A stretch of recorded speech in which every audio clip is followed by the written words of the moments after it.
Hey, Dan here, and this is the first video in this series that I promised in the email I sent out recently that I would be filming as I take a train trip from Prague, eventually to Paris, with a bunch of stops in between. A bit of a celebration of an upcoming birthday of mine and a bit of a time to reflect. Now, let me just show you a little bit about where I am now. I'm just staying at a house on the outskirts of Paris. And it's a little funny to me actually, because the buildings immediately in front are very Parisian, and then behind them or not, you have very modern buildings, like the new financial district of Europe is right over there. And then of course behind those again is the center. Now, I gotta admit, the filming has not went as planned and not went so well. And that's actually gonna be a bit of the topic of these first videos, or first two I think I'm going to film here. And not me complaining or making up excuses, but getting into some things involving decision making, goal setting, things that if you are an NF type, like an ENFP like myself, are tricky sometimes. And sharing some insights from this trip that might help you with your own endeavors in the future. Now, the first thing to really think about is when we're making a plan, we are in a certain state of mind. Often, quite an optimistic state of mind if you are an ENFP.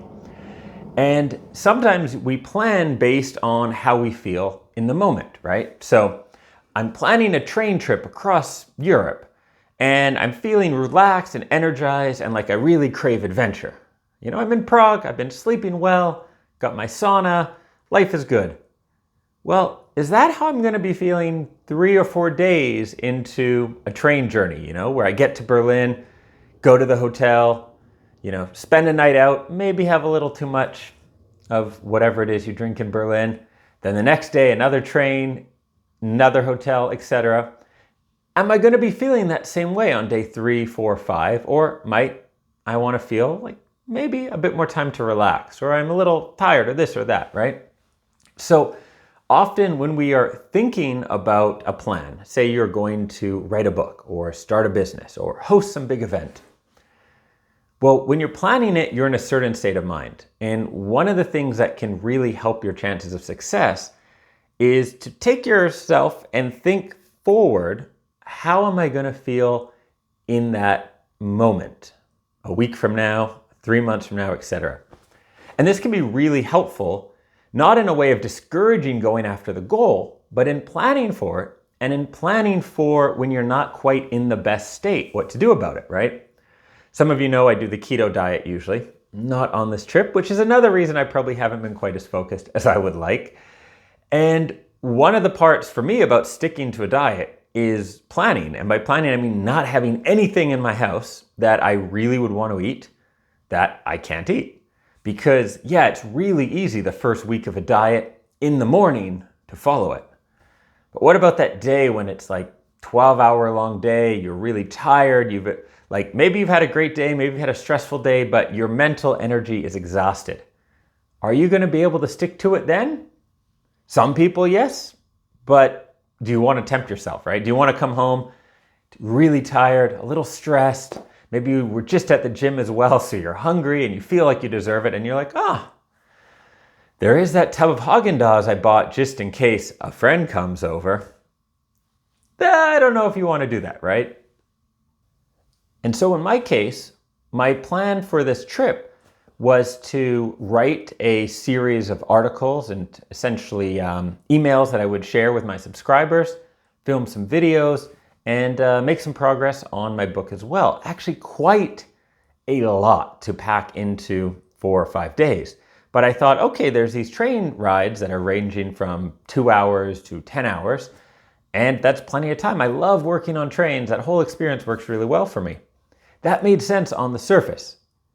But you kind of forget that a lot of mental energy, and physical energy for that matter, but mental energy is used with travel, of figuring out some last minute details, and maybe that's where I made a bit of the mistake. I wanted to have a very spontaneous trip, so I was like, hey, where do we go today? And then we just look up the trains and go to a new place and get a hotel there, and there was some spontaneous part to it, which was really fun. But it means a lot of mental energy was used to try and figure out the train routes and the hotels and the timing. And then when it came to being on the train, actually, it's like, I don't have a lot of juice in the tank. I'm not quite feeling nearly as focused.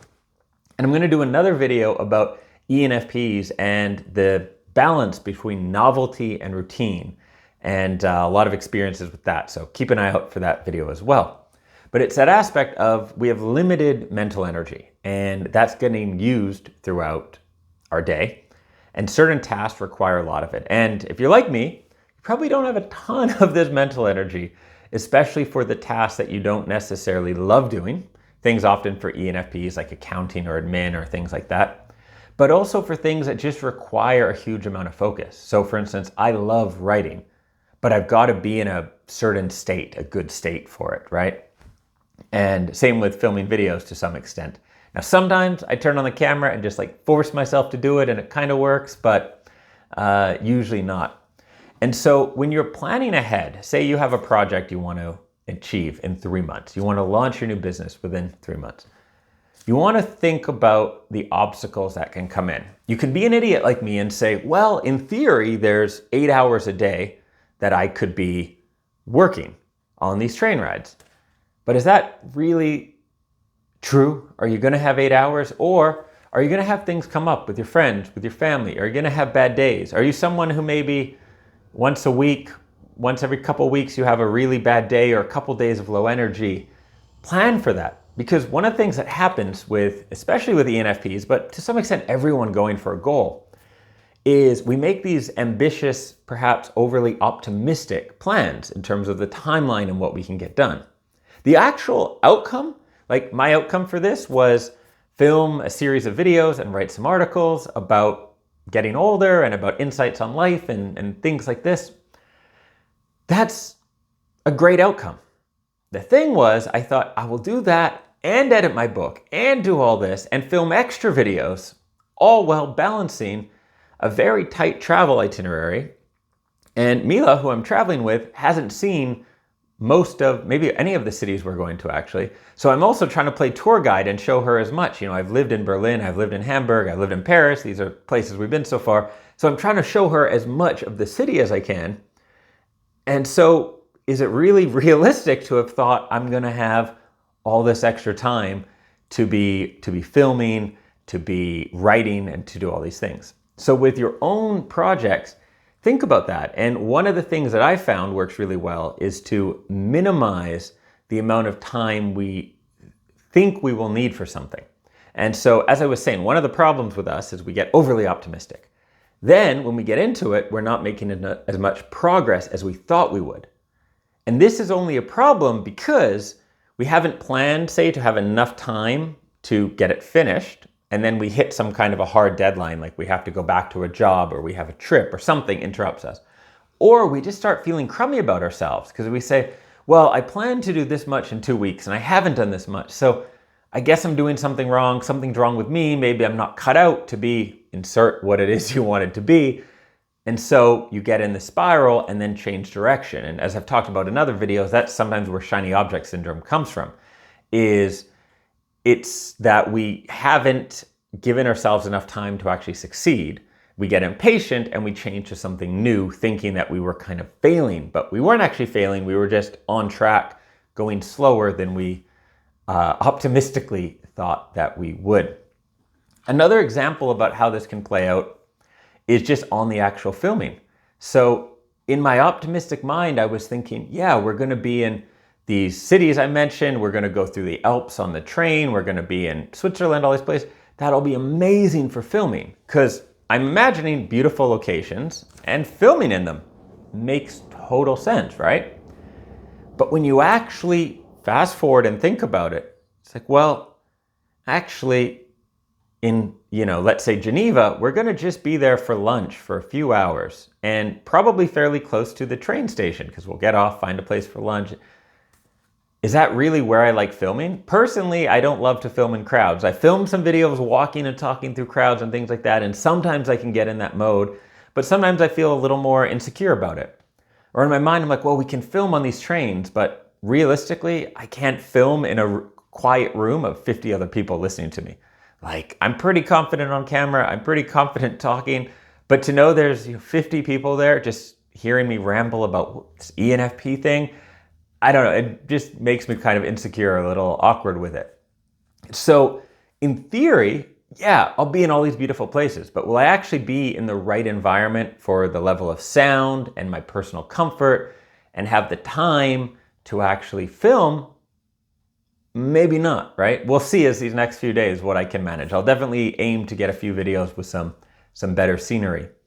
So that's something to really think about. When you give yourself a less ambitious plan, you actually can give yourself a higher chance of succeeding with something.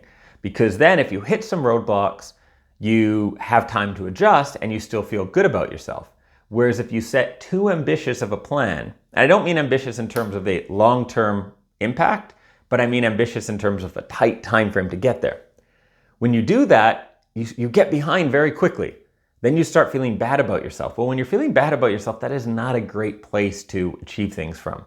And it's a very high likelihood you're going to then change direction or quit or something. And so the more you can make it easy for yourself to get little wins and make progress, in my experience, the more likely you are to just keep going to that outcome. I'll link to some other videos about shiny object syndrome I've done in the past that I think you'll find helpful. And yeah, keep an eye on the channel. I'm hopefully going to film some more during this trip, as well as write some emails as well. But I'm also come around, and this may be my last thing that I've learned over the last few years. I've come around to finding that balance of not being too hard on myself. And so if I do set an overly ambitious outcome, being able to step back and say, okay, this is where I am now. I've realized I probably won't be able to film X number of videos on this time. I don't want to ruin this wonderful trip being really stressed about it or feeling bad about myself. So what is that balance I can find where I can still make progress and not let everyone down, but still enjoy my trip and not, run myself into the stress wall trying to meet something. And there's different phases of life. Like there's times when you need to, I shouldn't say you need to, but there's times when it might serve you to really push yourself and stay up late and really go for it.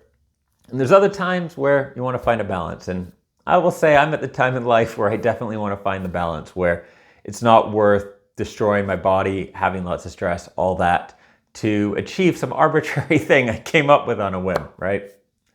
Keep an eye out for those. Thank you for watching, and I hope you found this useful. If you have any questions, leave them in the comments, and I usually check them a couple times a week and answer them. Have a great day.